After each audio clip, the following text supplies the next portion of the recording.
Министерката за образование Весна Јаневска вели дека граѓани со незавршено основно и средно образование во државата има огромен број. Нивниот точен број не го знае, но открива дека државата сака да им помогне основното да го оформат. За жал, Македонија не може да се пофали со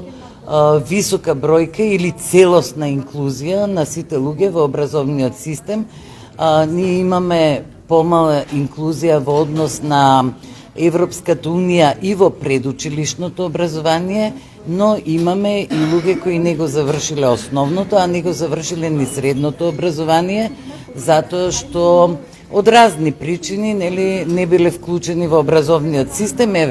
се одселиле во странство, не се приклучиле на образовниот систем, да не ги образложувам причините. Поентата е што ние сега, како држава, треба да им овозможиме и им овозможуваме, тоа е значајно, и тоа го регулираме и во Законот за образование на возрастни, да добијат тие што можат според годините формално, а тие што не, да добијат неформално и информално образование, за да можат да се вклучат на пазарот на труд.